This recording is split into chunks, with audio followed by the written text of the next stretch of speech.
Hello everyone, welcome to the channel Sunny science centre easy concept. देखिए, हम लोग discuss कर रहे थे सैम्पल पेपर क्वेश्चन जो कि सीबीएसई के द्वारा दिया गया था उसके बारे में, और अप टू फर्स्ट वीडियो में मैंने आपको क्वेश्चन नंबर 10 तक करवाया था, ठीक है, और 15 तक करवाया था, और ये हमारा सेकेंड पार्ट होगा उसका, ठीक है। सैम्पल क्वेश्चन पेपर जो सीबीएसई द्वारा दिया गया था, ठीक है, सैम्पल क्वेश्चन पेपर है ये आपका, और ये सीबीएसई द्वारा दिया गया है, और इसका पार्ट 2 आज हम लोग डिस्कस करेंगे।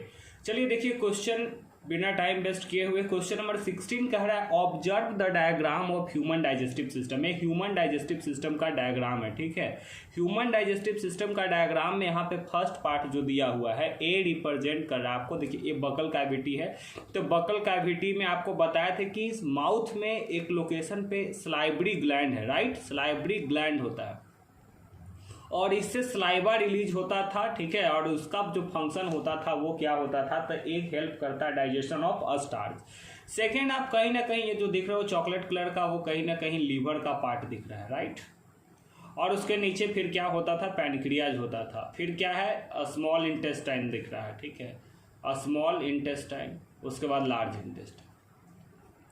अब यहाँ पे क्वेश्चन कह रहा है आपका कि match the label referred in the column 1 and को रिलेट विद द फंक्शन। मतलब ये देखिए, ग्लैंड तो दिया हुआ है कॉलम 1 में, और उसके बाद यहाँ जो पूछ रहा है एक्चुअली आपसे, ठीक है, वो यहाँ एक्चुअली आपसे क्या पूछना चाह रहा है कि आपको मैच करना है, को रिलेट करना है, किससे वो रिलेट हो रहा है, फंक्शन के साथ। तो आप यहाँ पे नोट करो कि अगर ऑप्शन नंबर ए की बात करते हैं तो ए जो है रिप्रेजेंट कर रहा है length of this depend upon the food organisation that eat. तो ये गलत बात है ना, ऑर्गेनाइजेशन जो ईट करता है उसमें नहीं, यानी कहीं ना कहीं है। अगर वो देखा जाए तो पहला जो होता है starch, initial phase of starch digestion, मतलब यहाँ पे स्टार्च का डाइजेशन होता है इनिशियली, प्रारंभ में जो स्टार्च होता है उसका डाइजेशन यहाँ से माउथ में ही होता है, दैट इज सलाइवरी ग्लैंड के द्वारा जो हार्मोन रिलीज होता है। तो कहीं ना कहीं क्वेश्चन नंबर 16 का जो सही ऑप्शन होने वाला है, ठीक है, क्वेश्चन नंबर 16 का सही ऑप्शन है ऑप्शन नंबर बी। इसका हो जाएगा आपका ऑप्शन नंबर बी, ठीक है। चलिए बढ़ते हैं क्वेश्चन नंबर 17 की ओर, और 17 क्वेश्चन ये रहा आपके सामने स्क्रीन पे। क्वेश्चन नंबर 17 हमारा क्या कह रहा है, इसके बारे में हम लोग डिस्कस करेंगे। देखिए, क्वेश्चन नंबर 17 है Which of the following mirror is used by dentist to examine a small cavity in the patient teeth, है ना। कौन सा मिरर का इस्तेमाल किया जाता है, कौन सा मिरर इस्तेमाल किया जाता है, किसके द्वारा, डेंटिस्ट के द्वारा। तो आपको पता है कि डेंटिस्ट जो यूज करता है वो कनकेव मिरर होता है। कनकेव मिरर क्यों, क्योंकि ये क्या करता है, मैग्नीफाई करके इमेज बनाता है। तो आपका कहीं ना कहीं क्वेश्चन नंबर 17 का ऑप्शन नंबर सी हो जाएगा। देख रहे हैं, कनकेव मिरर, कनकेव मिरर कहाँ है, ऑप्शन नंबर सी में, तो 17 का ऑप्शन नंबर सी। चलिए बढ़ते हैं नेक्स्ट क्वेश्चन की ओर, और ए रहा हमारे स्क्रीन पे क्वेश्चन नंबर, ठीक है, ए रहा हमारे स्क्रीन पे क्वेश्चन नंबर 18, ठीक है। 17 देख लिया अब हम लोगों ने, अब देखेंगे 18 क्या कह रहा है, गौर से देखेंगे। 18 हमारा सैंपल पेपर कह रहा है, क्वेश्चन कह रहा है which diagram shows the image formation of an object on a screen by converging lens.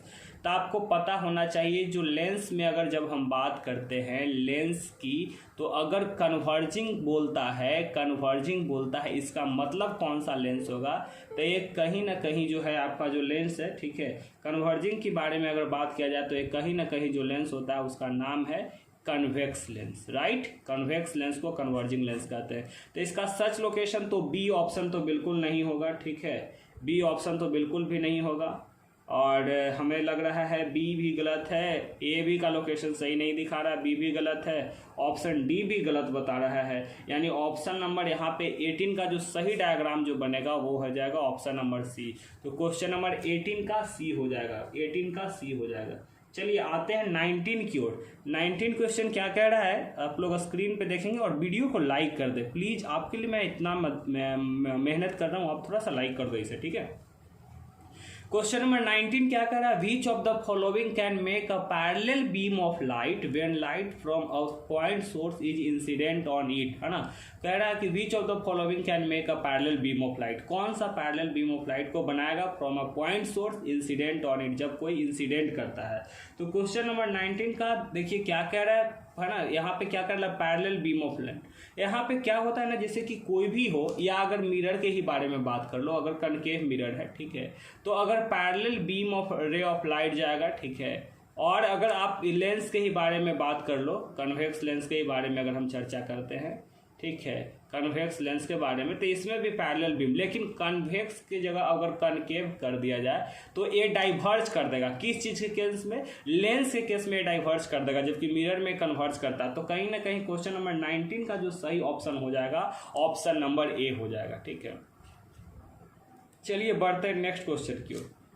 Question number 20 है, consider these indices of refraction. देखिए रिफ्रैक्शन का तो ऑलरेडी आपको पता है ना, रिफ्रैक्शन के बारे में मैंने सिंपली आपको बताया है, bending of light after passing from one medium to another. जब प्रकाश एक माध्यम से दूसरे माध्यम में जाता है तो बेंड करता है, और ये बेंडिंग का जो मेन वजह होता है, क्यों, तो बेंडिंग का जो मेन वजह होता है due to refraction of light, ठीक है ना, due to change in the medium में परिवर्तन होता है। तो मीडियम में परिवर्तन की वजह से क्या होता है, उसका क्या होता है, स्पीड में परिवर्तन होता है। तो यहाँ पे दिया हुआ रिफ्रैक्टिव इंडेक्स, जैसे कि ग्लास का 1.52, एयर का 1.003, वाटर का 1.333, based on the refractive index of 3 material, है ना, तीनों का रिफ्रैक्टिव इंडेक्स के आधार पे स्पीड को अरेंज करना है डिक्रीजिंग ऑर्डर। डिक्रीजिंग ऑर्डर मतलब क्या समझते हैं, घटते क्रम, है ना। डिक्रीजिंग ऑर्डर का मतलब क्या होता है, घटते क्रम। तो डिक्रीजिंग ऑर्डर में आप जब अरेंज करोगे तो क्वेश्चन नंबर 20 का जो सही ऑप्शन हो जाएगा वो हो जाएगा सबसे पहले speed of light in air, उसके बाद speed of light in water, और फिर speed of light in glass. यानी ऑप्शन नंबर सी इसका सही होगा।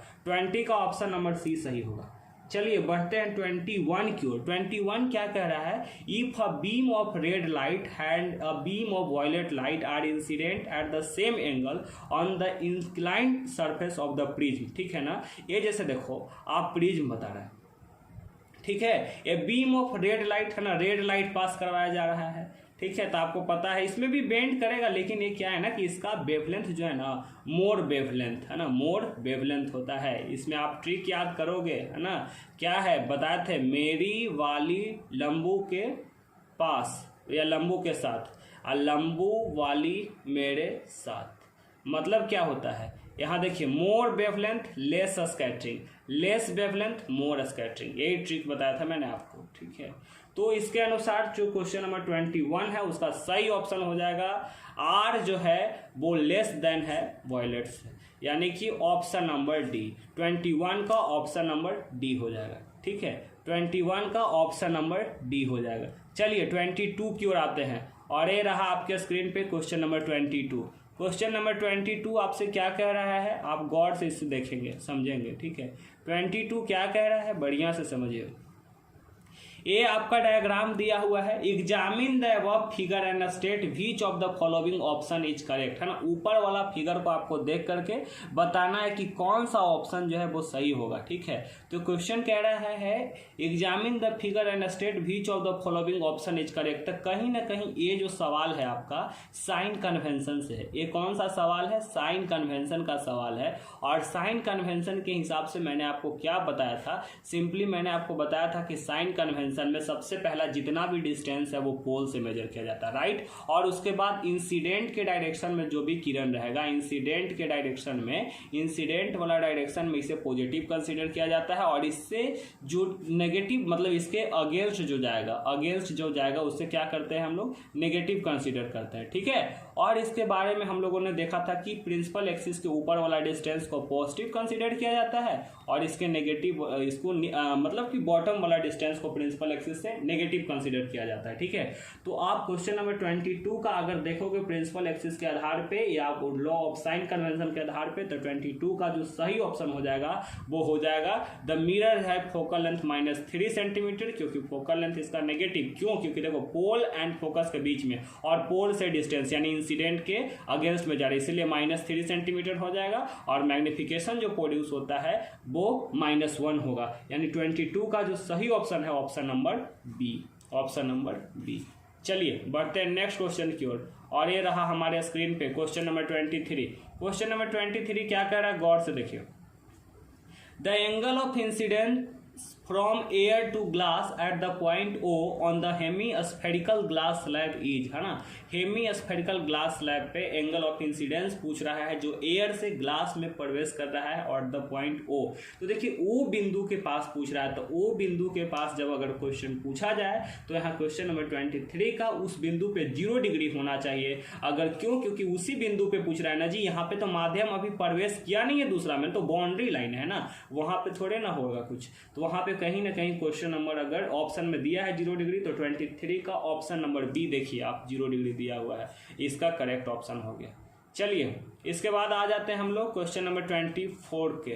24 क्या कह रहा है, a prism ABC with BC as the base, है ना, ये देख रहे हैं प्रिज्म है ना, ABC ABC ABC ABC prism है 4 को, और यहाँ पे क्या कर रहा है ना, AB क्या बता रहा है, BC एज द बेस, ए जो है ना BC इसका बेस हो गया, इधर BC बेस है, इधर भी BC, यहाँ पे देखो BC बेस है, यहाँ पे भी BC बेस है, ठीक है। डिफरेंट ओरिएंटेशन, अलग अलग पोजीशन के हिसाब से उसको क्या किया गया है, अरेंज किया गया है। A narrow beam of light, white light is incident on the prism as shown in the below figure, जैसा दर्शाया गया है। In which of the following diagram after dispersion the third color from the top of a spectrum correspond to the color or a sky? तो question number 22 का कह रहा है ना, देखिए क्या कर रहा है, आपको पता होना चाहिए, मैंने क्या बताया था आपको, सिंपली मैंने बताया था कि जब भी व्हाइट लाइट के बारे में आप सुनो, व्हाइट लाइट के बारे में सुनोगे, इसका मतलब क्या है कि ये व्हाइट लाइट क्या होता है, तो व्हाइट लाइट जो है ना जब प्रिज्म से पास करता है ना तो 7 कंस्टिट्यूएंट कलर में स्प्लिट करता है, कंस्टिट्यूएंट कलर में स्प्लिट करता है, ठीक है ना। और इसका क्या क्रम था, VIBGYOR, विग्योर, राइट है ना, ये इसका क्रम था। तो कहीं ना कहीं यहाँ पे जो क्वेश्चन है तो इस तरह से सवाल किया जा रहा है, तो पूछ रहा है कि कौन सा क्रम में जो है ना diagram, the third colour from the top of a spectrum, है ना, third colour of the top from the spectrum, जो कौन सा आएगा। तो यहाँ क्वेश्चन नंबर जो 24 है उसका सही ऑप्शन जो हो जाएगा वो सेकंड वाला, है ना, ये जो तीसरा पोजीशन है, यानी कि बी ऑप्शन सही हो जाएगा। क्वेश्चन नंबर 24 का option number B, question number 24 का ऑप्शन नंबर बी आपका करेक्ट ऑप्शन हो गया। चलिए बढ़ते हैं 25th क्वेश्चन की ओर। अब ये आ गए हमारा सेक्शन बी। तो सेक्शन बी क्या कह रहा है, क्वेश्चन बढ़िया से देखेंगे। यहाँ पे देखिए क्या कह रहा है, यहाँ पर भी आपको 25 से 48 क्वेश्चन है, जिसमें आपको 20 क्वेश्चन ही पढ़ना है, करना है उसके बाद, ठीक है, और उसी को इवेलुएट किया जाएगा। चलिए देखिए क्वेश्चन नंबर 25 क्या कहता है। 25 कह रहा है हम लोग से, देखिए कह रहा है लाइम स्टोन है, ठीक है, ये लाइम स्टोन है, इसको जब हीट किया गया, ठीक है, तो X बना और इधर CO2 बना, ठीक है, स्लेक लाइम भी बना, ठीक है। एक कब बना, जब H2O के साथ रिएक्शन करवा, कैल्शियम ऑक्साइड हो गया, है ना, इसको हीट किया था, H2O मिलाया, CaOH का होल 2 बनता है, ठीक है, CO2 भी रिलीज कर देता है। तो देखिए मैंने आपको बताया था कि जब रिएक्शन में आपको हीट रिएक्टेंट साइड दिया जाता है तो इस तरह को रिएक्शन को हम इंडोथर्मिक कहते हैं, राइट। और जब प्रोडक्ट साइड में रिलीज होता है हीट तो इस रिएक्शन को हम क्या कहते हैं, एक्सोथर्मिक कहते हैं, एक्सोथर्मिक कहते हैं। तो अगर यहाँ पे हीट भी दे रहे हैं, देख रहे हो ना एरो पे क्या दे रहा है, हीट, और दूसरा बस साइड में इधर भी बताता है कि जब सेलेक्ट लाइन का फॉर्मेशन होता है तो इधर भी हीट रिलीज करता है। तो इसका ऐसा ऑप्शन देखिए आप कि जिसमें इंडोथर्मिक और एक्सोथर्मिक दोनों साइड में हीट रिलीज करने का ऑप्शन दिखा रहा है, तो आप बताओगे कि वही हो जाएगा। क्वेश्चन नंबर 25 का जो सही ऑप्शन होगा ऑप्शन नंबर सी, बिल्कुल ऑप्शन नंबर सी। आप यहाँ गौर से देखेंगे तो दोनों साइड में दिखा रहा है, तो क्वेश्चन नंबर 25 का सही ऑप्शन हो जाएगा ऑप्शन नंबर सी। चलिए आ जाइए क्वेश्चन नंबर 26। अब एकदम बहुत ही आसान क्वेश्चन यहाँ पे दिखाया जा रहा है, in which air is concentration of hydrogen ion the highest. ओहो, कंसंट्रेशन ऑफ हाइड्रोजन आयन, तो आप पता होगा ना यहाँ पे कौन सा चैप्टर से सवाल है, एसिड बेस एंड साल्ट। तो मैंने यहाँ पे आपको 2 टर्म पढ़ाया था, एक एसिड के बारे में पढ़ाया था, एक बेस के बारे में पढ़ाया था, राइट। तो एसिड में मैंने बताया था कि एसिड का जितना भी कंपाउंड होता है उसका खासियत है कि H+ आयन रिलीज करता है डिसोसिएशन में, और OH- यहाँ पे देता है। बेस में भी H+ देता है, लेकिन उसका मॉलिक्यूल्स की मात्रा बहुत कम होता है कंपेयर टू द एसिड, ठीक है। तो in which air the concentration of hydrogen ion has the highest, hydrogen ion का कंसंट्रेशन किस में सबसे ज्यादा होगा। तो इस क्वेश्चन का 26 का अगर सही में ऑप्शन देखा जाए तो किस में, तो हाइड्रोजन कब, यानी कि pH वैल्यू बिलो होना चाहिए था। आपको मैंने बताया था कि pH वैल्यू का मान है ना, pH वैल्यू का जो मान होता है अगर मोर देन 7 है, मोर देन 7 है तब ए तो बेस हो जाएगा, और लेस देन 7 रहता है, लेस देन 7 रहेगा तो ये क्या होता है, एसिड रहता है। ठीक है, तो कहीं ना कहीं यहाँ पे एसिड यानी कि बिलो वैल्यू आएगा। तो यहाँ पे देखो सबसे निचला ग्राफ 2002 है, तो कोई ऑप्शन में है क्या 2002? बिल्कुल ऑप्शन नंबर ए, तो option number A is the correct. ठीक है, तो क्वेश्चन नंबर 26 का सही आंसर हो जाएगा ऑप्शन नंबर ए। देखिए diagram shows the reaction between metal and dilute acid. ठीक है, क्वेश्चन नंबर 27 की ओर बढ़ते हैं। ठीक है, ये डायग्राम है जो शो करता है reaction between metal and dilute acid. Metal and dilute acid के बीच में यहाँ पे रिएक्शन शो कर रहा है, एकदम साफ साफ आपको झलक रहा होगा। ठीक है, मेटल एंड डाइल्यूट एसिड के साथ रिएक्शन हो रहा है। तो यहाँ पे आप देखोगे बाबू क्या कह रहा है क्वेश्चन में, क्वेश्चन देखिए आप, what is the reason for different behaviour of magnesium in the test tube B. यहाँ पे देख रहे हो टेस्ट ट्यूब बी में अलग बिहेवियर शो कर रहा है। जिंक है ना, डाइल्यूट एसिड के साथ रिएक्शन किया, सेटल डाउन है। यहाँ पे देखो Fe आयरन है, डाइल्यूट HCl के साथ रिएक्शन किया, ए भी सेटल डाउन है। कॉपर भी डाइल्यूट HCl के साथ रिएक्शन के बाद सेटल डाउन है। लेकिन मैग्नीशियम देख रहे हैं ये डाइल्यूट HCl के साथ जब रिएक्शन किया है तो ये फ्लोट कर रहा है, राइट, ये फ्लोट कर रहा है। यहाँ पे यही कॉन्सेप्ट है। तो यहाँ पे आप देखो क्या हो रहा है क्वेश्चन नंबर 27 में। क्वेश्चन नंबर 27 में आप बोलिएगा क्या हो जाएगा, option number B, magnesium react कर रहा है HCl के साथ और ये क्या बनता है, हाइड्रोजन गैस, और यही हाइड्रोजन गैस क्या करता है, हेल्प इन द फ्लोटेशन, उसको ना फ्लोट करने में मदद करता है। ठीक है, अब आ जाइए क्वेश्चन नंबर 28 की ओर। The table shown below gives information about 4 substances A, B, C and D, है ना। जो टेबल दिया हुआ है ये 4 सबस्टांसेज के बारे में इंफॉर्मेशन देता है। इसमें क्या है इंफॉर्मेशन, तो सबस्टांस A है ना, जिसका मेल्टिंग पॉइंट 295 है, लेकिन इलेक्ट्रिकल इसका कंडक्टिविटी कब होता है, तो सॉलिड के केस में बता रहा है कि गुड कंडक्टर है और लिक्विड के केस में भी गुड। तो सॉलिड में तो कंडक्ट नहीं करना चाहिए, तो ऑप्शन तो ए पहले ही छटैया हो जाएगा। ठीक है, 28 का ऑप्शन ए बिल्कुल एकदम गलत लग रहा है मेरे को। ठीक है, क्योंकि यहाँ पे देखो ये सॉलिड स्टेट में कभी कोई इलेक्ट्रिसिटी कंडक्ट नहीं कर सकता है। ठीक है ना, यहाँ पे वो भी जिसका मेल्टिंग पॉइंट 295 है। इसके बाद देखिए बी में 1210 है, इसका मतलब मेल्टिंग पॉइंट हाई है, ये पुअर कंडक्टर बता रहा है सॉलिड स्टेट। मोल्टेन स्टेट में तो गुड कंडक्टर, तो ये बी ऑप्शन सही दिख रहा है हमको। इसके बाद देखिए यहाँ 1610 है, ये पुअर, ये तो कंडक्टर नहीं किया तो उसका इस्तेमाल ही नहीं किया जाएगा। आयोनिक कंपाउंड का ना पूछ रहा है, तो आयोनिक कंपाउंड का मेल्टिंग पॉइंट हाई होना चाहिए, यानी कि बी ए एंड सी जो है इसका जो सही मिल रहा है, यानी कि option number B. Question number 28 का सही ऑप्शन जो है वो आपका ऑप्शन नंबर बी। समझ गए। चलिए क्वेश्चन नंबर 29 की ओर, अब हम आते हैं 29 की ओर। क्वेश्चन नंबर 29 कह रहा है Vinay observe that the stain of curry on the white shirt, है ना। देखिए विनय है ना, हो सकता है कहीं पार्टी उटी में गया होगा, तो क्या कर रहा है, curry on the white shirt become reddish brown, उसका शर्ट जो है रेडिश ब्राउन हो जाता है, और जब सॉप से उसको स्क्रब करता है it turns yellow again when the shirt is washed, जब उसको शर्ट को धोता है with the help of plenty water, the might would be the reason for observation. तो इसका ऑब्जर्वेशन के लिए कारण क्या है, तो होगा नहीं जी, आपको बताया था टर्मरिक वगैरह जो होता है ना, यहाँ पे क्या जानते थे, टर्मरिक वगैरह क्या होता है, और साबुन का नेचर क्या होता है, बेसिक होता है। तो 29 का जो सही ऑप्शन हो जाएगा, है ना, वो 2 पॉइंट यहाँ पे सही है, सॉफ्ट का नेचर बेसिक हो जाएगा, और उसके बाद देखिए the turmeric is natural indicator gives reddish, है ना, थिंग इन बेसेज, तो ऑप्शन नंबर बी हो जाएगा करेक्ट ऑप्शन। किस चीज का, 29 का सही ऑप्शन आपका ऑप्शन नंबर बी। चलिए सही है। In which of the following setup would the bulb glow, देखिए नेक्स्ट क्वेश्चन में क्या कह रहा है, कौन सा सेटअप में बल्ब ग्लो करेगा। ठीक है, कौन सा सेटअप में बल्ब ग्लो करेगा, आप स्क्रीन पे देखिए इस क्वेश्चन को। ठीक है, यहाँ पे आपका क्वेश्चन पूछा गया है कि कौन सा सेटअप में बल्ब जो है वो ग्लो करेगा।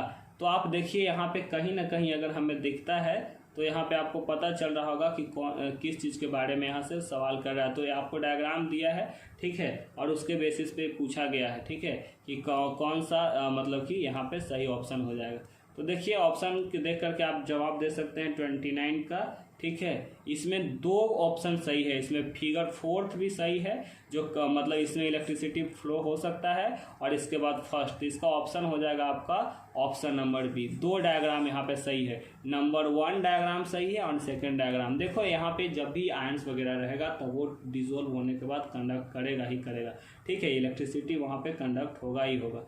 चलिए इसके बाद हम लोग बढ़ते हैं नेक्स्ट क्वेश्चन की ओर। और ए रहा हमारा 31 जो एसर्शन एंड रीजन टाइप का क्वेश्चन है। देखिए इसमें बहुत बच्चे कंफ्यूज होते हैं, उनको ना लगता है बहुत हार्ड है, लेकिन ऐसा कुछ नहीं है, ये कोई हार्ड वर्ड नहीं है, आप इसको एकदम आसानी तरीका से समझेंगे। देखिए यहाँ पे मेन है, पहले आप एसर्शन रीजन को सवाल को समझिए। यहाँ पे क्या कहता है, both A and R are true and R is the correct explanation of A. मतलब क्या है कि अगर एसर्शन और रीजन दोनों सही है, ठीक है, एसर्शन और रीजन मतलब एसर्शन और रीजन सही है, और क्या कहता है R is the correct explanation, ठीक है, आर जो है वो करेक्ट एक्सप्लेनेशन है, ठीक है, तब आर करेक्ट एक्सप्लेनेशन है, तब उस केस में आप क्या लगाते हो, ऑप्शन नंबर ए लगाओगे। फिर है both A and R are true, assertion भी सही रीजन भी सही, लेकिन रीजन जो है करेक्ट एक्सप्लेनेशन नहीं रहेगा एसर्शन का, ऑप्शन नंबर बी इस्तेमाल करेंगे। और ऑप्शन नंबर सी क्या कहता है, अगर एसर्शन ट्रू है और रीजन फॉल्स है तो ऑप्शन नंबर सी, और ऑप्शन नंबर डी क्या होता है, तो एसर्शन फॉल्स है और रीजन ट्रू है तब उसका इस्तेमाल करते हैं। तो क्वेश्चन नंबर 31 देखिए, एसर्शन दे रहा है a fresh milk in the which baking soda is added that takes a longer time to set as curd, है ना, फ्रेश का जो इसका जो इस्तेमाल किया जा रहा है, ठीक है, इसका इस्तेमाल किया जाता है, सही बात है, फ्रेश मिल्क में उसका इस्तेमाल करते हैं। तो baking soda decreases the pH value, decreases the pH value of fresh milk to below 6, ये गलत बोल रहा है, ठीक है ना, उतना नहीं होता है। तो कहीं ना कहीं यहाँ पे ए तो सही है लेकिन आर गलत है, यानी कि 31 का जो सही ऑप्शन हो जाएगा ऑप्शन नंबर सी हो जाएगा, ठीक है। चलिए 31 हो गया, 32 पर आते हैं। 32 क्या कह रहा है आपका, एसर्शन दिया हुआ है decomposition of vegetable matter into the composed is an endothermic, है ये कहाँ से बता रहा है, ये गलत है जी, एसर्शन गलत है, इसका रीजन देखिए तो डिकम्पोजिशन रिएक्शन इन्वॉल्व ब्रेकडाउन, तो यहाँ पे सही है, यानी कि ए रॉन्ग है, ए फॉल्स है, बट डी इज ट्रू, तो ये कहीं ना कहीं ऑप्शन नंबर डी को कैरी कर रहा है, और 32 का जो सही ऑप्शन हो जाएगा वो डी हो जाएगा। चलिए इसके बाद आ जाइए 33 में। 33 में एसर्शन देखिए, resins and gum are the store in old xylem tissue in the plant, ये जरूरी नहीं होता है कि ओल्ड में ही मौजूद रहे, ठीक है, लेकिन यहाँ पे देखिए क्या कर रहा है, resins and gums are stored, ये तो सही बोल रहा है, लेकिन रीजन क्या दे रहा है, resins and gums facilitate transport of water molecule, नहीं ये ऑप्शन गलत, ये रीजन जो है ना इसका गलत है, यानी एसर्शन सही है, तो एसर्शन सही है, रीजन गलत है, तो ऑप्शन नंबर सी हो जाएगा। चलिए करेक्ट। चलिए इसके बाद आ जाइए question number 34, sky appears to be blue, ठीक है, स्काई ब्लू अपीयर होता है डे टाइम में, सही बात है। White light is composed of 7 colour, इसका तो ये व्हाइट लाइट ऑफ 7 कलर ये वाला तो सही है, तो both A and R true है, लेकिन ये जो है ना जो एसर्शन का वो करेक्ट एक्सप्लेनेशन नहीं दे रहा है, यानी कि कहीं ना कहीं ऑप्शन नंबर बी हो जाएगा। तो 34 का जो ऑप्शन नंबर बी है वो राइट आंसर होगा। प्लीज सेशन को लाइक कर दीजिए, प्लीज सेशन को लाइक करें, ठीक है, और इसके साथ बने रहें। चलिए बढ़ते हैं नेक्स्ट क्वेश्चन की ओर। 35 क्वेश्चन क्या कर रहा है हमारे स्क्रीन पे, देखिए 35 क्वेश्चन कह रहा है, the table given below shows the reaction of a few element with acid and base to evolve hydrogen gas, है ना, क्या कह रहा है, टेबल एलिमेंट दिया हुआ है ABCD करके, एसिड एंड बेस के साथ रिएक्शन करता है तो वो क्या बना रहा है ना, बेसिस हाइड्रोजन गैस इवॉल्व करता है। तो कह रहा है which of these element form the amphoteric oxide, amphoteric oxide बताया था ना जी, वैसा मतलब कि क्या होता है ना, वैसा एलिमेंट है ना जो क्या करता है, उसका बिहेवियर दोनों तरफ से होता है, acidic as well as basic oxide, दोनों बिहेवियर, एसिडिक बिहेवियर और बेसिक बिहेवियर, किसका, द नेचर ऑफ ऑक्साइड का, नेचर ऑफ ऑक्साइड जो होता है वो दोनों बिहेवियर शो करता है, acidic as well as basic. तो कौन कौन सा है जो एलिमेंट जो है वो दिखा रहा है, तो 35 का जो सही ऑप्शन हो जाएगा वो हो जाएगा बी एंड डी, क्योंकि देखो बी में भी एसिड एंड बेस को कैरी कर रहा है और डी में भी एसिड एंड बेस को कैरी कर रहा है, तो है क्या बी एंड डी, यस बिल्कुल, क्वेश्चन नंबर 35 का ऑप्शन नंबर बी हो जाएगा। और चलते हैं आज की क्वेश्चन नंबर 36 की ओर। In which of the following group of organism blood flows through the heart only once during one cycle passes through the body, इसका एकदम आसान क्वेश्चन है, और इसका जो ऑप्शन हो जाएगा shark, dog fish and stingray, है ना, इसमें क्या होता है, हार्ट से ओनली वंस है ना, ड्यूरिंग वन साइकिल, जिस प्रकार से हम लोग ह्यूमन बींग्स में क्या देखे थे कि डबल सर्कुलेशन, लेकिन यहाँ पे वैसा नहीं है, ठीक है। चलिए बढ़ते हैं नेक्स्ट क्वेश्चन की ओर, और ए रहा हमारा नेक्स्ट क्वेश्चन, ठीक है, क्वेश्चन नंबर 37, ठीक है। क्वेश्चन नंबर 37 क्या कह रहा है इसके बारे में देखिए। क्वेश्चन नंबर 37 ये रहा आपके स्क्रीन पे, ठीक है।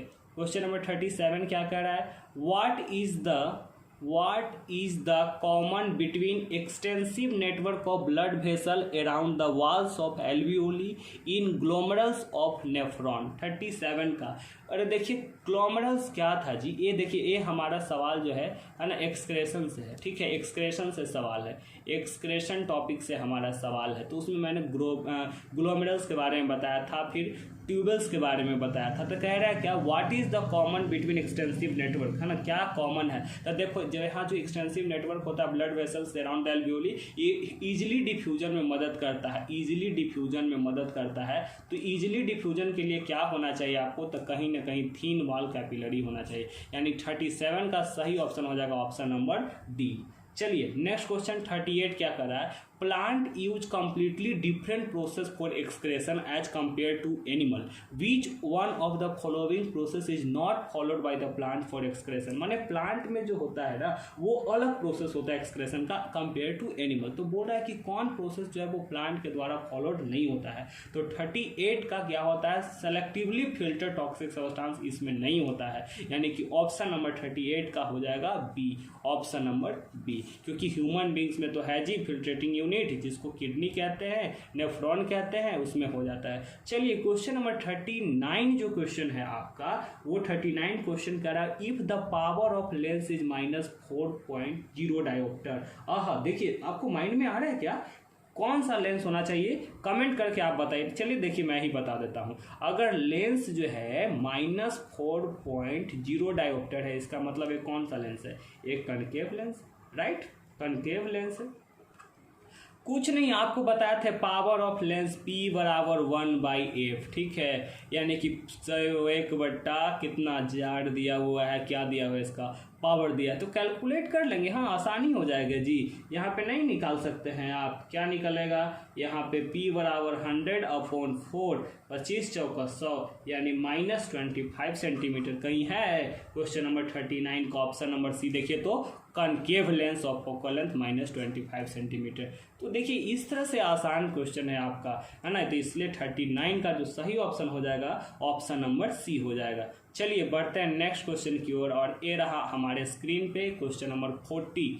The rays from sun converge at a point, ठीक है, रे फ्रॉम द सन कन्वर्ज करता है एट द पॉइंट, ठीक है, 15 centimetre in front of concave mirror. देखिए कनकेव मिरर है, राइट, ठीक है, और फ्रॉम द सन, कोई सन है यहाँ से, वहाँ से कोई किरण आया, तो आपको पता है ये पोल हो जाएगा, ये फोकस हो जाएगा, ये सेंटर ऑफ कर्वेचर हो जाएगा, है ना। The sun from a point of 15 centimetre from of the concave mirror, where should an object be place so that image is equal to the size of object. तो देखो equal size of object कब जब वस्तु को सी पर रखते हैं, तो यहाँ पे एफ दिया हुआ है कितना 15 सेंटीमीटर, तो यहाँ पे सी नहीं निकल जाएगा, आर बराबर 2f पढ़े थे फॉर्मूला, ठीक है, तो यहाँ पे क्या हो जाएगा 30 सेंटीमीटर हो जाएगा। तो यहाँ पे क्वेश्चन नंबर 40 का सही ऑप्शन हो जाएगा 30 centimetre front of the mirror, क्योंकि सेंटर ऑफ कर्वेचर पे रखना होगा और सेंटर ऑफ कर्वेचर फोकस के दुगना हो जाना चाहिए। तो क्वेश्चन नंबर 40 का जो सही ऑप्शन हो जाएगा ऑप्शन नंबर ए, ठीक है, ये हमारा ऑप्शन नंबर ए हो गया।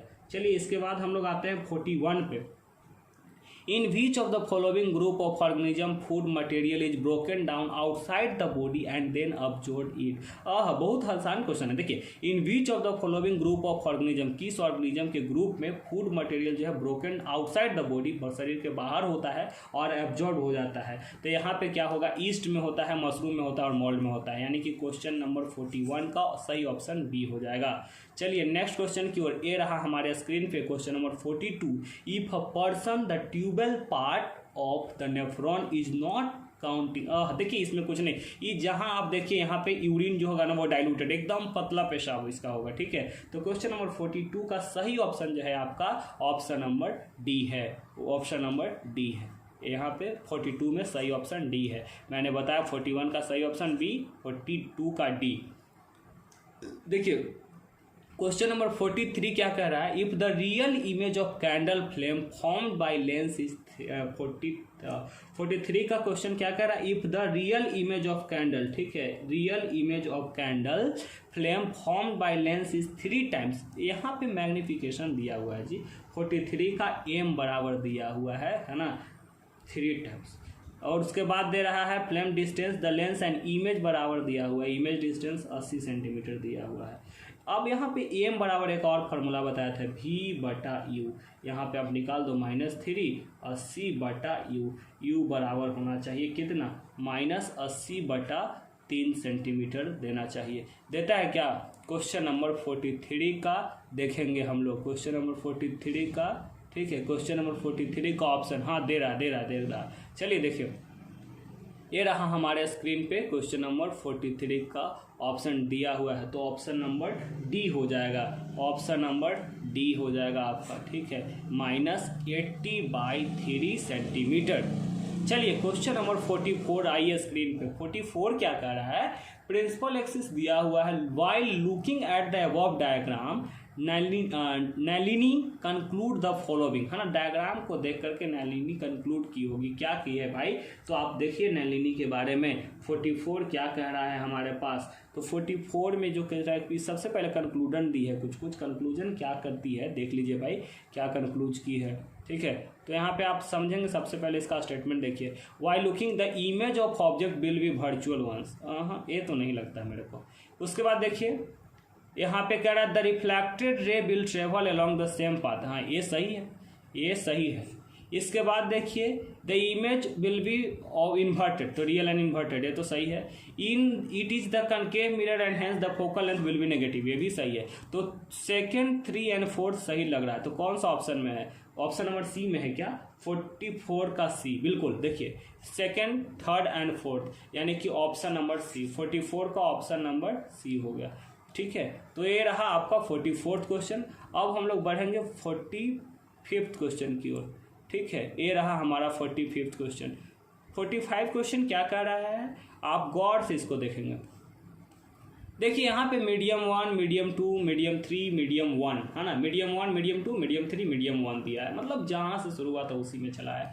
यहाँ आप सिंपली रिफ्रैक्शन से सवाल है, और रिफ्रैक्शन के बारे में ऑलरेडी मैं बता चुका हूँ, bending of light after passing from one medium to another. तो in the above diagram light is travelling through different media and it is noted by a scientist that angle 1 equal to angle 2 बराबर angle 4, लेकिन angle 2 जो है वो less than है angle 1 से। तो कह रहा स्टेटमेंट करेक्ट कौन होना चाहिए, तो मैंने आपको बताया था कि रिफ्रैक्शन जब भी होता है तो 2 माध्यम पे डिपेंड करता है, और एक माध्यम होता है हमारा रेयरर मीडियम और दूसरा का होता है हमारा डेंसर मीडियम। तो पार्टिकल्स अगर क्लोजली पैक्ड है उसे हम रेयरर मीडियम कहते हैं, और पार्टिकल्स फार अपार्ट है एक दूसरे से तो उसे हम डेंसर मीडियम कहते हैं। तो यहाँ इस ऑप्शन का जो सही उत्तर जो हो जाएगा, क्वेश्चन नंबर 45 का जो सही उत्तर हो जाएगा, medium 1 and 3 are essentially same, है ना, 1 और 3, सही बात है, 1 और 3 जो है वो सेम है इसीलिए। और उसके बाद क्या करा, the medium, but medium 2 is denser then medium 3, है ना, देन 1 एंड 3, मतलब इसका जो मीडियम 2 है वो डेंसर हो गया कंपेयर टू 1 और 3 के कंपेयर में। चलिए ये रहा हमारा क्वेश्चन नंबर 46 हमारे स्क्रीन पे है, वो क्या कह रहा है आप गौर से देखेंगे। 46 कह रहा है the refractive index of flint glass is इतना, ओहो इस तो और आसान है भाई। यहाँ पे देखिए रिफ्रैक्टिव इंडेक्स दिया हुआ है, 46 में रिफ्रैक्टिव इंडेक्स दिया हुआ है। रिफ्रैक्टिव इंडेक्स में क्या होता है, सीधे रेशियो ऑफ 2 मीडियम, तो एक में दिया है 1.65, यहाँ पे 1.36, 1.36 पॉइंट से पॉइंट रिड्यूस करो, इसको कट करोगे तो कहीं ना कहीं एक बार में लगा सकते हैं, फिर दशमलव दीजिए, फिर कटेगा 2 बार में, फिर 1 बार में, ऑप्शन नंबर बी, है ना, क्योंकि आप रिफ्रैक्टिव इंडेक्स जहाँ पे देखो सीधे टच करोगे किस चीज़ से, तो रिफ्रैक्टिव इंडेक्स का आपको फार्मूला पता है, ratio of speed of light in given medium is called refractive index. चलो the above lens has a focal length of -10 centimetre, focal length of 10 centimetre, कुछ नहीं करना, 47 में एफ बराबर दिया हुआ है, ठीक है। कौन सा लेंस है, तो कौन सा लेंस है, तो आपको एकदम साफा लौक रहा होगा, कौन सा लेंस है, कन्वेक्स लेंस है, कन्वेक्स लेंस में फोकल लेंथ पॉजिटिव, तो यहाँ पे 10 सेंटीमीटर हम लोग ले लिए। चलिए इसके बाद हाँ क्या क्या बता रहा है, हाइट ऑफ ऑब्जेक्ट यानी H1 कहिए या HO कहिए, यहाँ पे कितना दिया हुआ है 2 mm, तो यहाँ पे कितना हो जाएगा आपको पता है, इसको 10 से भागा दीजिएगा तो 0.2 सेंटीमीटर आ जाएगा, राइट। इसके बाद U दिया हुआ है, प्लेस्ड ओवर द डिस्टेंस है ना, ऑब्जेक्ट डिस्टेंस दिया हुआ है U बराबर 5 सेंटीमीटर दिया हुआ है from the pole. Find the height of image, कुछ नहीं करना है, सबसे पहले लेंस फार्मूला लगा देंगे, लेंस फार्मूला लगाइएगा और लेंस फार्मूला से हम लोग इसको कैलकुलेट करेंगे और कैलकुलेट करने के बाद जो 47 का जो आंसर आएगा वो प्लीज कमेंट करें, प्लीज कमेंट है ना, इसे कमेंट करें आप लोग कमेंट सेक्शन में, इसका कमेंट करें, क्वेश्चन नंबर 47 का कमेंट आप लोग कमेंट सेक्शन में करेंगे। चलिए बढ़ते हैं हम 48 क्वेश्चन की ओर, और ये रहा हमारे स्क्रीन पे क्वेश्चन नंबर 48। क्वेश्चन नंबर 48 क्या कह रहा है, इसको गौर से देखिएगा। क्वेश्चन नंबर 48 कह रहा है ना, कोई कंपनी वाला है, ठीक है, देखिए ना, एक cable manufacturing unit tested few element on the basis of their physical property, है ना, मतलब कोई कंपनी वाला है और वो 4 प्रॉपर्टी ले लिया, एक malleable, ductile, electrical conductivity, melting point. तो आपको पता है malleable the property of metal by the which it get converted into thin sheet, इसको हम मैलिएबिलिटी कहते हैं। Ductility the property of metal by which get converted into thin wire, और electrical conductivity क्या होता है, तो वैसा प्रॉपर्टी जिससे इलेक्ट्रिसिटी पास करता है। मेल्टिंग पॉइंट तो ऑलरेडी जानते हैं। तो इसमें W जो है ना वो तीनों गुण शो कर रहा है, मेल्टिंग हाई है, इसमें X नहीं कर रहा है, नो मैलिएबल नो डक्टिलिटी, तो मैलिएबल या डक्टिलिटी है नहीं, तो यहाँ से तो काम होगा नहीं, कन्वर्टेड इनटू थिन वायर। तो कहीं ना कहीं जो अगर 48 का जो ऑप्शन देखिएगा तो इसमें 48 का जो सही ऑप्शन हो जाएगा, इसमें दिखा रहा है X, Y and Z। X वाला यहाँ पे दिखा रहा है, Y भी दिखा रहा है और Z भी दिखा रहा है, ठीक है। तो X, Y एंड Z, तो इसमें सही ऑप्शन अगर देखा जाए तो X मेटल जो है ना, Y है और Z है ना, ये शो करेगा। इसका मतलब क्या है, इसका ऑप्शन हो जाएगा option number B, option number B.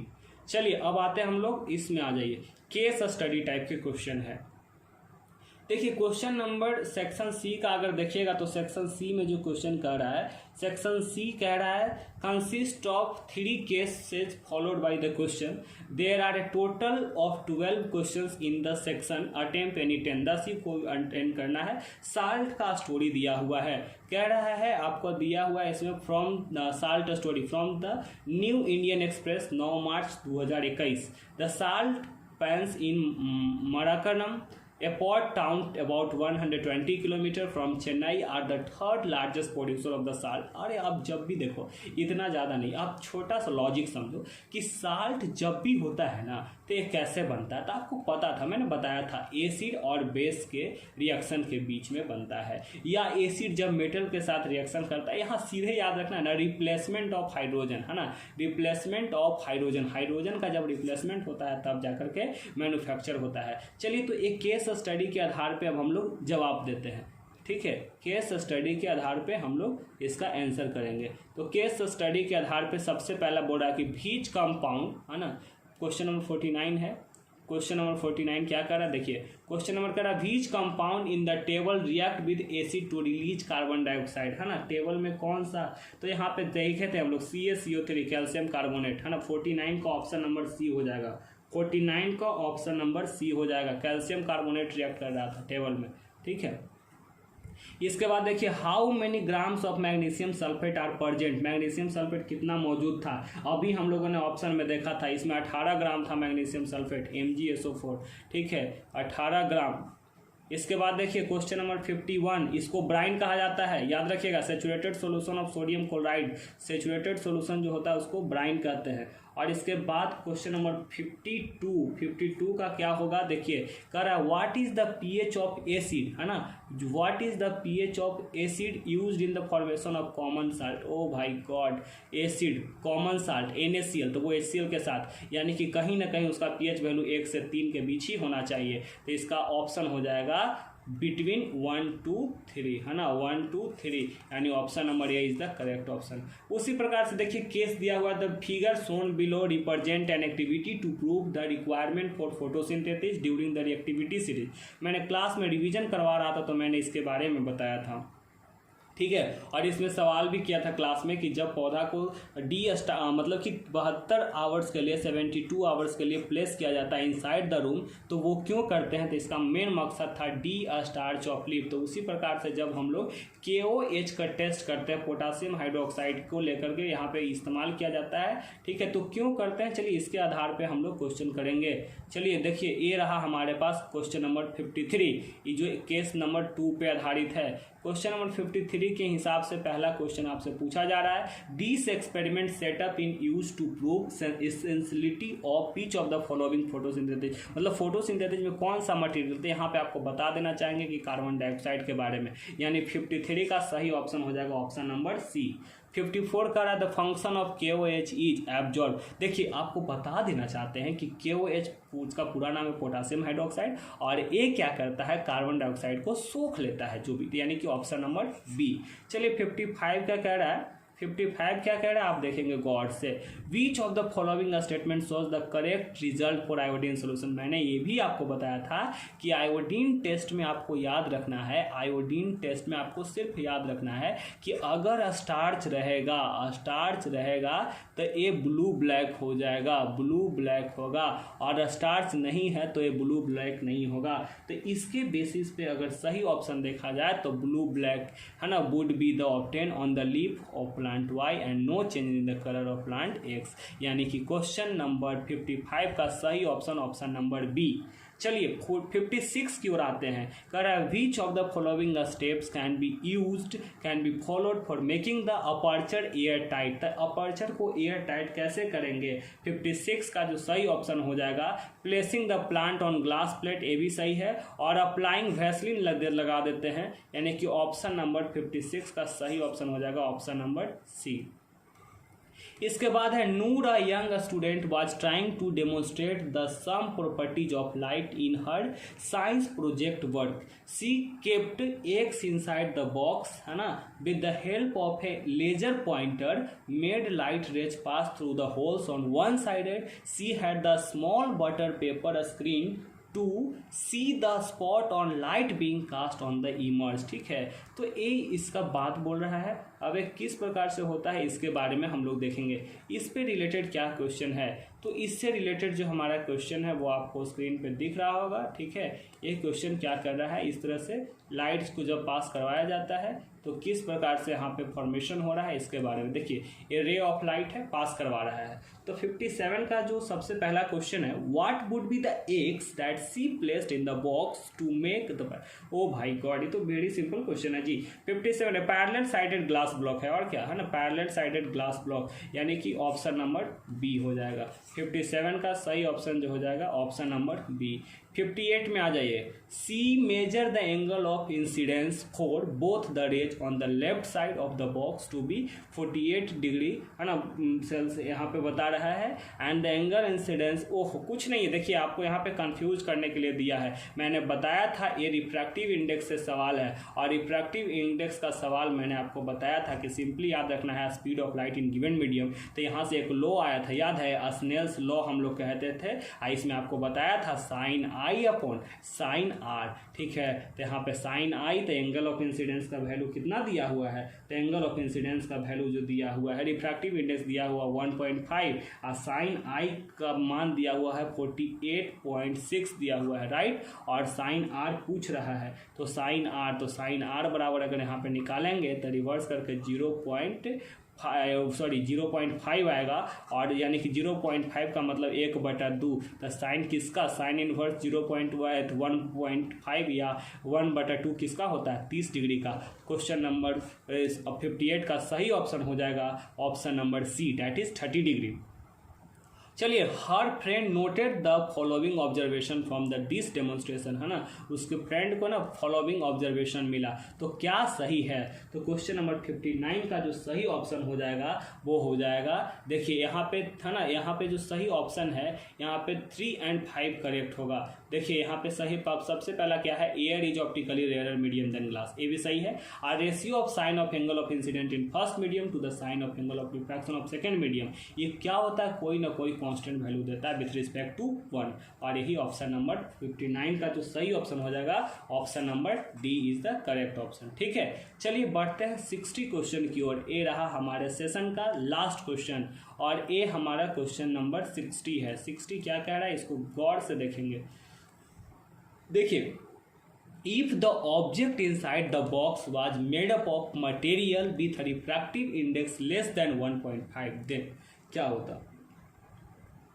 तो एकदम कुछ नहीं है भाई, यहाँ पे lateral shift of the ray would have been less। और क्या, क्योंकि हम बताए थे ना, जब भी रिफ्रैक्टिव इंडेक्स होता है ना, रिफ्रैक्टिव इंडेक्स जो होता है ना, ये क्या हो गया, डिपेंड कर रहा है किस चीज़ पे, तो density of medium, density of medium. ठीक है, और क्योंकि डेंसिटी ऑफ मीडियम रहेगा और उसी के आधार पे उसका स्पीड रहेगा लाइट का, और उसी के आधार पे उसका बेंडिंग होगा, और बेंडिंग वगैरह ही तो डिटरमाइन करता है refraction of light. So this is all about the video, है ना। ये पूरा था आपका जितना भी था, है ना, जितना भी आपका जो MCQ क्वेश्चन था किसके बारे में, तो जो सैम्पल पेपर दिया गया है, sample question paper by CBSE। ठीक है, तो CBSE का जो सैम्पल पेपर था अप टू 60 क्वेश्चन मैंने कंप्लीट करवा दिया। आई होप वीडियो पसंद आया हो, और इसे प्लीज़ लाइक करें, और चैनल को अभी तक सब्सक्राइब नहीं किया है तो इसे सब्सक्राइब कर ले। ठीक है, I am working for you, और जिस क्वेश्चन का मैंने क्वेश्चन का जवाब मांगा है उसका जवाब आप कमेंट करके जरूर दें। मिलते हैं नेक्स्ट वीडियो में, थैंक यू।